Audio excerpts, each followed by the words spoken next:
नमस्कार दोस्तों, मैं वेदांग। आज हम इस क्लास पे सामान्य हिंदी के महत्वपूर्ण प्रश्नों को देखेंगे और इस वीडियो में सामान्य हिंदी के ऐसे प्रश्नों को देखेंगे जो कि एग्ज़ाम में काफ़ी बार आ चुके हैं पहले से और जिनके एग्ज़ाम में आने के चांस भी बनते हैं।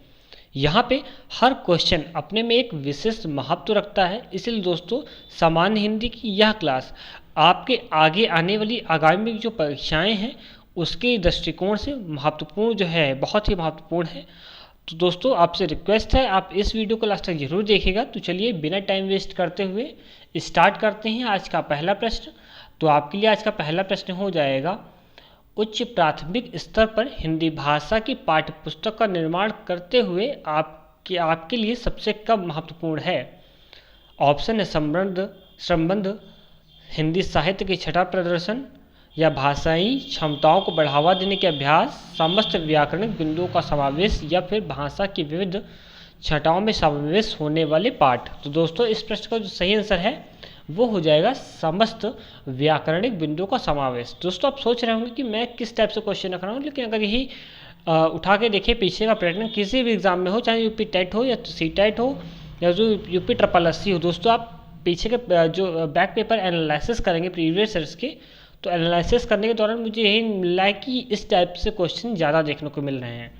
क्योंकि फिर आप चाहे रीजनिंग के ले लो कि यूपी ट्रिपल एससी की मैं बात अगर करता हूँ तो यूपी ट्रिपल एससी में ही जो है एग्जामिनर ने काफ़ी हाई लेवल के क्वेश्चन रखे हैं, फिर चाहे वो रीजनिंग के हों फिर वो चाहे हिंदी के हों। तो उसी के दृष्टिकोण से मैं आपको पढ़ाते हुए चल रहा हूँ दोस्तों, और ये जो क्लास है वो आपके लिए सभी जितने भी एग्ज़ाम होते हैं जिसमें हिंदी पूछी जाती है उसके लिए काफ़ी महत्वपूर्ण है। आगे आपको बहुत ही अच्छे अच्छे क्वेश्चंस देखने को मिलेंगे, तो प्लीज़ लास्ट तक ज़रूर बने रहिएगा। तो चलिए स्टार्ट करते हैं अगला प्रश्न। तो आपके लिए अगला प्रश्न है, लेखन क्षमता का विकास करने के संदर्भ में आपके लिए सबसे अधिक महत्वपूर्ण है। ऑप्शन है सुंदर लेखन का अभ्यास, मानक वर्तानी का प्रयोग, सुनी पढ़ी और समझी हुई बातों की स्वाभाविक लिखित अभिव्यक्ति, या फिर दिए हुए बिंदुओं को निर्देश के आधार पर निबंध लिखना। तो दोस्तों इस प्रश्न का जो सही आंसर है वो हो जाएगा सुनी पढ़ी और समझी हुई बातों को स्वाभाविक लिखित अभिव्यक्त करना। ठीक है, अब बात करते हैं अगले प्रश्न की। तो आपके लिए अगला प्रश्न हो जाएगा, नमस्कार में निम्नलिखित में से कौन सी संधि है। तो ऑप्शन है व्यंजन संधि, विसर्ग संधि, दीर्घ संधि, या फिर यण संधि। तो दोस्तों इस प्रश्न का सही आंसर हो जाएगा विसर्ग संधि। नमस्कार का आप सही से उच्चारण करेंगे नमस्कार, नमस्कार, तो अंक की बिंदी और नमस्कार आपका आ रहा है तो आपका विसर्ग संधि ही हो जाएगा। बाकी इसकी जो डिटेल्स क्लास है वो बहुत ही जल्दी लेने वाला हूँ, तो आप प्लीज़ बने रहिएगा चैनल पे। अगर चैनल को सब्सक्राइब अभी तक नहीं किया है तो आप प्लीज़ चैनल को सब्सक्राइब ज़रूर करें। अगला क्वेश्चन देखते हैं, विद्याभ्यास। विद्याभ्यास का संधि विच्छेद क्या होगा। तो ऑप्शन है विद्याधन अभ्यास, विद्याधन अभ्यास, या फिर विद्याधन अभ्यास, या फिर विद्य प्लस अभ्यास। तो दोस्तों इस प्रश्न का जो सही आंसर है वो हो जाएगा सेकंड वाला विद्याधन अभ्यास। दोस्तों ये प्लस का साइन बना हुआ है आपका, जिसको अगर हिंदी में अगर ये संधि विच्छेद में बात करते तो इसको धन बोला जाता है। ठीक है, तो विद्याधन अभ्यास, विद्याधन अभ्यास को अगर संधि बनाएंगे तो होगा विद्याभ्यास। ठीक है, अब बात करते हैं अगले प्रश्न की। तो आपके लिए अगला प्रश्न है, यथाशक्ति में कौन सा समास है। तो ऑप्शन है अव्ययभाव समास, कर्मधारय समास, द्वंद्व समास, या तत्पुरुष समास। तो दोस्तों इस प्रश्न का सही आंसर हो जाएगा अव्ययभाव समास। अव्ययभाव समास की पहचान हम यथा से कर लेते हैं। यथाशक्ति दिन प्रतिदिन हो गया, ठीक है, और आ व अब या आ या बड़ा आ ये अगर आते हैं किसी भी शब्द के आगे तो आपका ये जो है अव्ययभाव समास हो जाता है। अब बात करते हैं छठे क्वेश्चन की। छठा क्वेश्चन आपका हो जाएगा, जिन खोजा तिन पैया गहरे पानी बैठा का जो अर्थ है ये आपको बताना है। आई थिंक लोकोक्ति का जो है, लोकोक्ति होती हैं, मुहावरे लोकोक्ति होती है, उससे प्रश्न आया हुआ है। तो इसका सही प्रश्न आपको, सही आंसर आपको बताना है। तो ऑप्शन है जितना परिश्रम उतना लाभ, लाभ से मतलब ना रखना, मोती खोजने के लिए समुद्र में जाना ही पड़ता है, या फिर खोज करनी चाहिए। तो दोस्तों इस प्रश्न का जो सही आंसर है वो हो जाएगा जितना परिश्रम उतना लाभ। ठीक है, अब बात करते हैं अगले प्रश्न की। तो आपके लिए अगला प्रश्न है, प्रति उपसर्ग से बना शब्द लिखित में से कौन सा नहीं है। मतलब कौन सा नहीं है आपको बताना है। मतलब 3 जो है प्रति के उपसर्ग होंगे और बाकी एक नहीं होगा। तो इसमें ऑप्शन दिए गए हैं प्रतिकूल, प्रतिशत, प्रतीक, या फिर प्रशांत। देखिए दो तो सिंपल सी बात है, लग रहे हैं प्रतिकूल के हैं, प्रतिकूल और प्रतिशत। ये आपका प्रति का उपसर्ग है, इसमें प्रति उपसर्ग के रूप में यूज़ किया गया है, इस्तेमाल किया गया है। बाकी प्रत्येक और प्रशांत में, प्रत्येक में अगर संधि विच्छेद की बात करें, मैं आपको डिटेल से पढ़ाते हुए चलूँगा, ठीक है दोस्तों। चलो थोड़ा सा टाइम लगेगा, वीडियो लंबी होगी लेकिन समझ में आपके आएगा। प्रति अगर एक इसको संधि और संधि विच्छेद करें, प्रति प्लस एक का, तो आपका ये प्रति आपका उपसर्ग में आ जाएगा। बात आती है लास्ट वाली फोर्थ के ऑप्शन की, प्रशांत की, तो ये आपका नहीं होगा, ठीक है। तो इसमें आपका प्रति जो है उपसर्ग नहीं है। अब बात करते हैं अगले प्रश्न की। तो आपके लिए अगला प्रश्न होगा, मेरी भव बाधा हरी राधा नरही सोई, जातन की झाई पैरे श्याम हरित दुहित होए। इन पंक्तियों जो रस है वो कौन सा रस है, ये आपको बताना है। ऑप्शन श्रृंगार रस, अद्भुत रस, विभत्स रस या फिर भक्ति रस। तो दोस्तों इस प्रश्न का जो सही आंसर है वो हो जाएगा, इसमें जो है भक्ति रस है दोस्तों। मेरी भाव, देखो इसमें भाव आ रहा है, भाव किस में होता है, भक्ति में होता है। भक्ति हम दिखाएंगे तभी तो भाव होगा। तो हमें पहले ही पकड़ में आ जा रहा है कि भाव आ गया है। तो मेरी भाव बाधा हरी राधा नरही सोई, राधा की नाम आ रहा है, तो यहाँ पे ना अद्भुत होगा ना श्रृंगार होगा। यहाँ पे श्रृंगार का भी कोई वो नहीं दिख रहा है, तो इसमें भक्ति रस ही हो जाएगा। अब बात करते हैं अगले प्रश्न की। तो आपके लिए अगला प्रश्न है, तो अब प्रश्न है, कनक कनक ते 100 गुनी मादकता अधिकाय, या खाए बौराए नर व पाए बौराए। तो दोस्तों ये जो पंक्ति है इस पर कौन सा अलंकार है ये आपको बताना है। ऑप्शन है अनुप्रास अलंकार, यमक अलंकार है, या फिर श्रेष्ठ अलंकार है, या प्रतीत अलंकार है। तो दोस्तों ये काफ़ी फेमस है, तो और ये काफ़ी बार क्वेश्चन में आया हुआ है, तो आप इसे मोस्ट इंपॉर्टेंट के थ्योरी में रख सकते हो। तो इस पर जो आपका अलंकार हो जाएगा वो होगा यमक यमक। कनक कनक से आप यमक यमक याद कर सकते हो। कनेक्ट करके आप जितना आप दोस्तों ऐड करते हुए चलोगे, कोई भी आप चीज़ हो जिससे आप ऐड करते हुए चलोगे उतनी चीज़ आपको याद होती रहेंगी। वैसे तो समझने वाली चीज़ें हैं, लेकिन आप याद करते हुए चलोगे तो ज़्यादा बेटर रहेगा, ठीक है। तो कनक कनक से यमक यमक का आप जो है कनेक्ट करके आप याद कर सकते हो। तो कनक कनक के 100 गुने मादिकता अधिकाय, या खाए बराए नर वक पाए बराए, ठीक है। तो इसमें आपका यमक अलंकार हो जाएगा। बात करते हैं 10वें प्रश्न की तरफ। तो आपके 10वां प्रश्न हो जाएगा, उच्च प्राथमिक स्तर पर हिंदी भाषा के अभिव्यक्ति परखने के लिए आप किस प्रश्न को सर्वाधिक महत्वपूर्ण समझते हैं। तो ऑप्शन है, लोकगीत संस्कृति के परिचालक होते हैं, इस कथन पर अपने विचार व्यक्त कीजिए, या फिर आंखों पर पर्दा पड़ना मुहावरों का वाक्य में प्रयोग कीजिए, या फिर सेना ने पार्क को क्यों घेर लिया, ये हो जाएगा, या फिर लेखक ने ऐसा क्यों कहा कि ताज़ा बर्फ धोखा देने वाला होता है। तो ऑप्शन इसका जो सही आंसर हो जाएगा वो होगा, आँख पर पर्दा पड़ना मुहावरे का जो वाक्य है इसका प्रयोग करना, ठीक है। तो ये आपका इसमें आंसर हो जाएगा। अब बात करते हैं अगले प्रश्न की। तो आपके लिए अगला प्रश्न है, 11वां प्रश्न है, भाषा शिक्षण की किस विधि में मातृभाषा को मध्यस्थ नहीं रखा जा सकता है। तो ऑप्शन है, व्याकरण विधि में, सूत्र विधि में, अनुवाद विधि में, या फिर प्रत्यक्ष विधि में। तो दोस्तों इस प्रश्न का जो सही आंसर है वो हो जाएगा प्रत्यक्ष विधि में। प्रत्यक्ष विधि के तहत आप जो है भाषा शिक्षण को प्रत्यक्ष विधि में मातृभाषा को मध्यस्थता में नहीं रखा जा सकता। अब बात आपके लिए आती है 12वें प्रश्न की। तो आपके लिए 12वां प्रश्न है, प्रत्यदेश का संधि विच्छेद क्या होगा। प्रत्यदेश है, इसका संधि विच्छेद आपको बताना है क्या होगा। 4 ऑप्शन दिए गए हैं, सही ऑप्शन का आपको चयन करना है। पहला ऑप्शन है आपके लिए पितृ प्लस धन आदेश, पिता प्लस देश, पित्रा प्लस आदेश, या फिर पितृ प्लस आदेश। तो दोस्तों इस प्रश्न का जो सही आंसर है ये हो जाएगा पितृ प्लस आदेश, चौथा हो जाएगा सही। अब अगला प्रश्न की बात करते हैं। तो आपका अगला 13वां प्रश्न हो जाएगा, शोककुल शब्द में कौन सा समास है। तो शोककुल में कौन सा समास है आपको बताना है। ऑप्शन है द्वंद्व समास, तत्पुरुष समास, द्विगुण समास, या कर्मधारय समास। तो इसमें हो जाएगा तत्पुरुष समास। और तत्पुरुष समास में कौन सा होगा आपको बता दूं, शोक में पुरुष, शोक के अंदर शोक कुल, शोक में कुल। दोस्तों यहाँ पे जो है आपका तत्पुरुष पे कई जो है समास होते हैं, वो उसमें आपका एक हो जाएगा, तत्पुरुष समास हो जाएगा। बाकी इसको मैं अपने डिटेल से क्लास लेकर आऊँगा, उसमें ये शोककुल रोक को रख के काफ़ी एक्सप्लेन करूँगा, ठीक है। अब देखते हैं अगले प्रश्न की ओर। तो आपके लिए 14वां प्रश्न हो जाएगा, समय पाए तरुवर फले केतक सिंची नीर का अर्थ क्या होगा। आपको बताना है, समय पर सब काम करना चाहिए।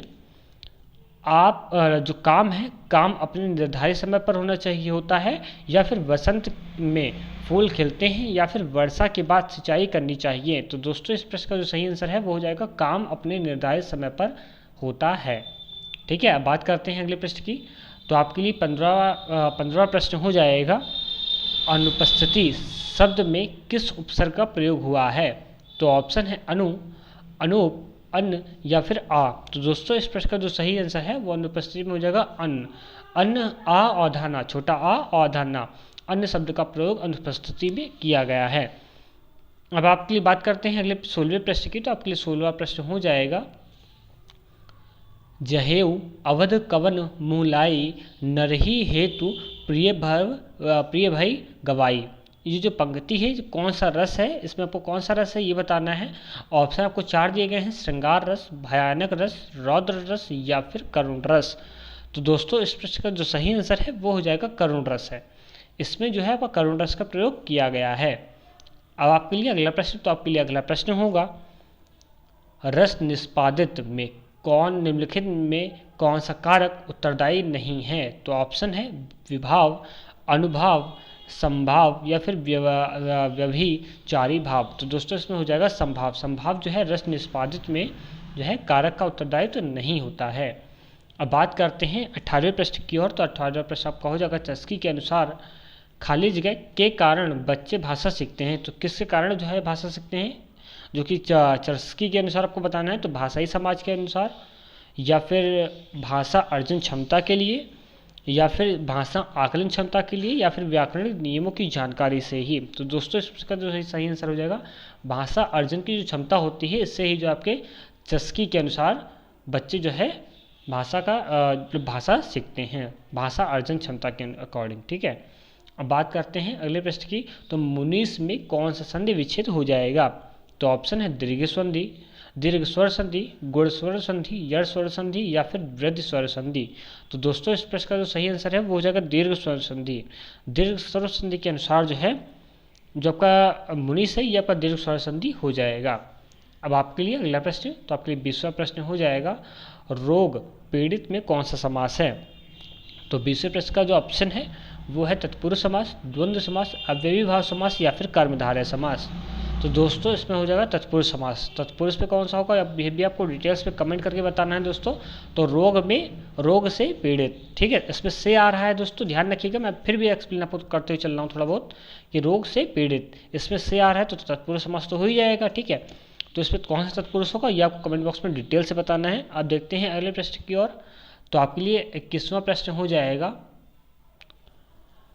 एक तो करेला दूसरे नीम पर चढ़ा का अर्थ क्या होगा? प्रश्न को फिर से मैं रिपीट कर दे रहा हूँ, एक तो करेला दूसरा नीम चढ़ा का अर्थ क्या होगा आपको बताना है।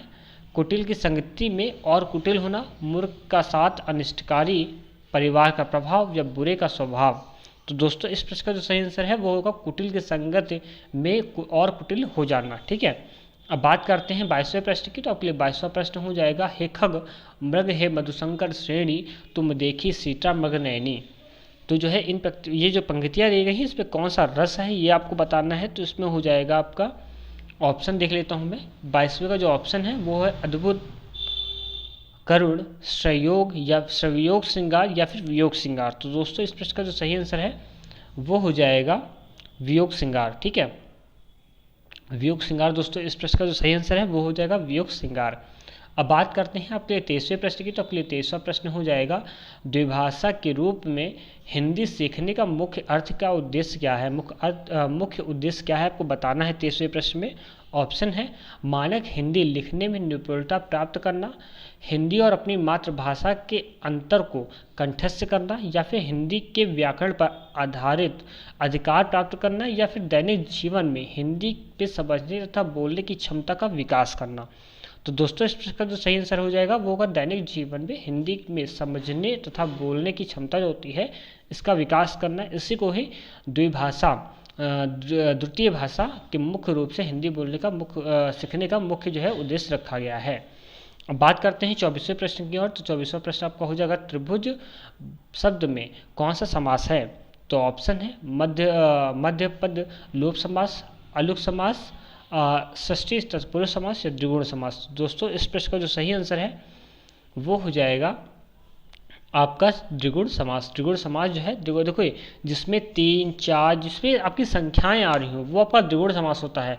चाहे चौराहा हो, ठीक है, 4 राहों का समूह बोल सकते हैं, लेकिन इसको चौराहा ही बोला जा सकता है। चौराहा हो, त्रिकोण हो, ये आपका जो है त्रिभुज हो, ये आपका जो है इसमें द्विगुण समास में आ जाता है। अब आपके लिए 25वां प्रश्न, तो आपके लिए 25वां प्रश्न होगा, भाषा के पाठ्य पुस्तक में खाली जगह में संबंधित पाठ होना चाहिए। तो कौन सा पाठ होना चाहिए आपको बताना है, संस्कृति का, साहित्य का, विज्ञान का, ये सभी। तो दोस्तों इससे पाठ होना चाहिए साहित्य का। जो भाषा की पाठ्य पुस्तक होती है इसमें साहित्य का एक पाठ जो है होना चाहिए। अब बात करते हैं अगले प्रश्न की, तो आपके लिए 26वां प्रश्न हो जाएगा, मुंह में राम बगल में छुरी। लोकोक्ति का अर्थ आपको बताना है, क्या अर्थ इसका हो सकता है। 4 ऑप्शन आपको दिए गए हैं। राम का पानी पापी भी ले सकता है, ईश्वर के नाम पर छल करना, चालाकी करना, या फिर ऊपरी मित्रता मन में शत्रुता।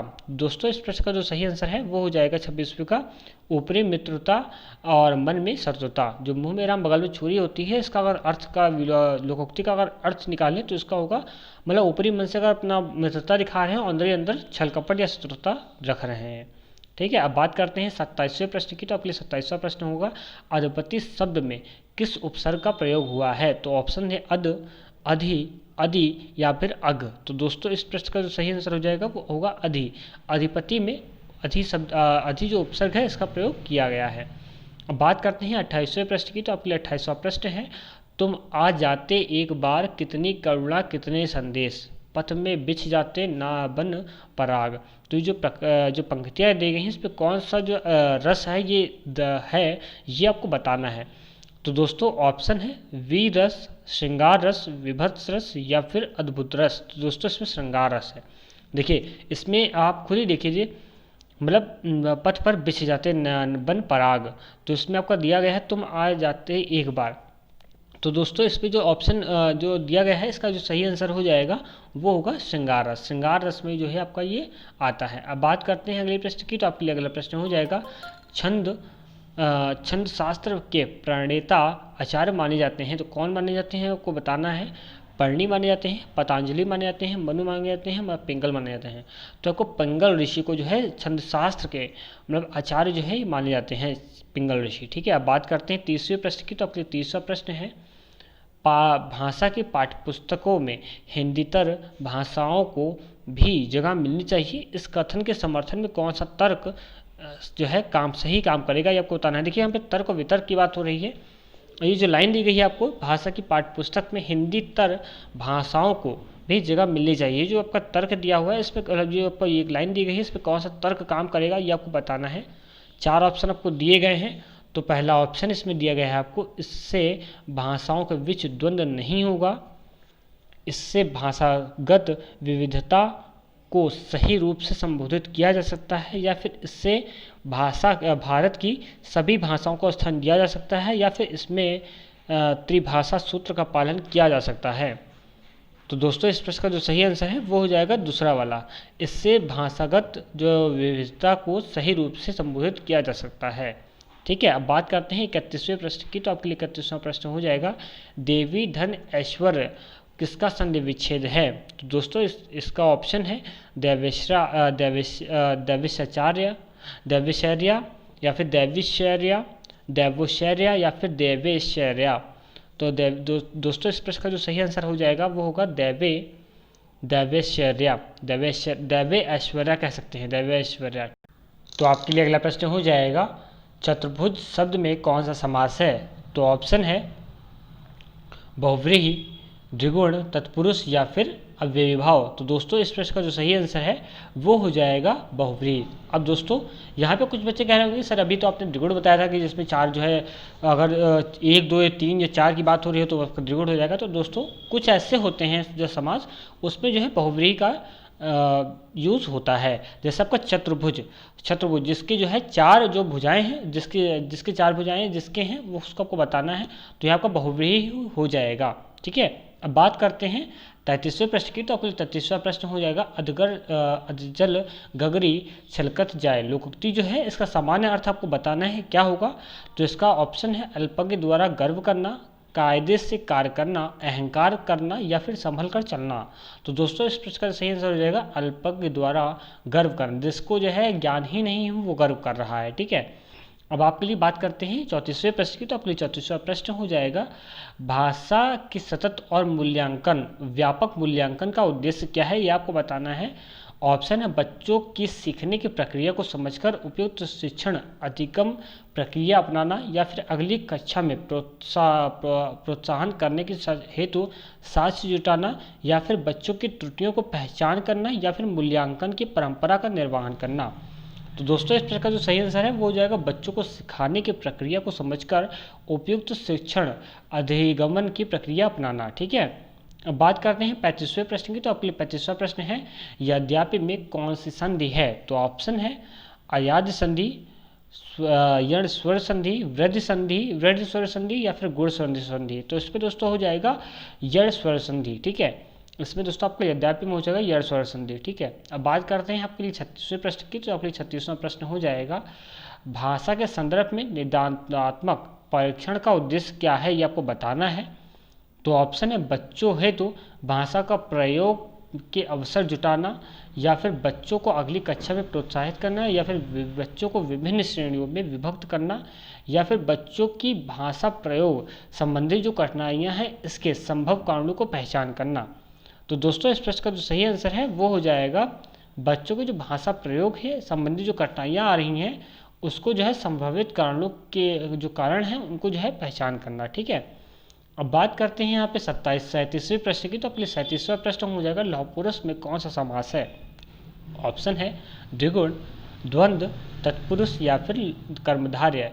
तो लौह पुरुष में आपका हो जाएगा कर्मधारय समास। ठीक है, बात करते हैं 38वें प्रश्न की। तो आपके लिए 38वां प्रश्न हो जाएगा, जेहि गिरि चरण देहि हनुमंता, चलियो सो गा पाताल तुरंता। तो ये जो दिया गया है पंक्ति, इसमें कौन सा रस है ये आपको बताना है।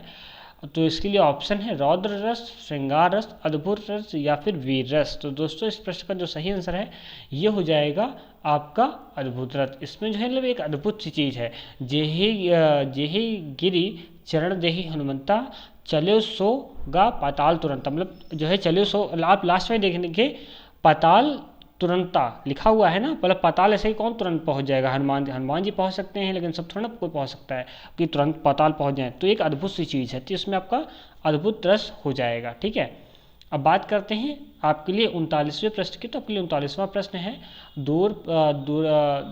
दूरस्थ परिणाम में उपयुक्त उपसर्ग है। तो ऑप्शन है दू, दुष्प, या फिर दुस्साह, या फिर दूरहा। ठीक है, तो दोस्तों इस पर प्रश्न का सही आंसर हो जाएगा दुस, दू अधसा। ठीक है, ये आपका दुष्परिणाम में उपयुक्त उपसर्ग हो जाएगा। अब बात करते हैं लास्ट और 40वें क्वेश्चन की। तो आपके लिए 40वां क्वेश्चन हो जाएगा, वेदाश्री में कौन सी संधि है। तो ऑप्शन है विसर्ग संधि, गुणस्वर संधि, दीर्घ स्वर संधि, या फिर व्यंजन संधि।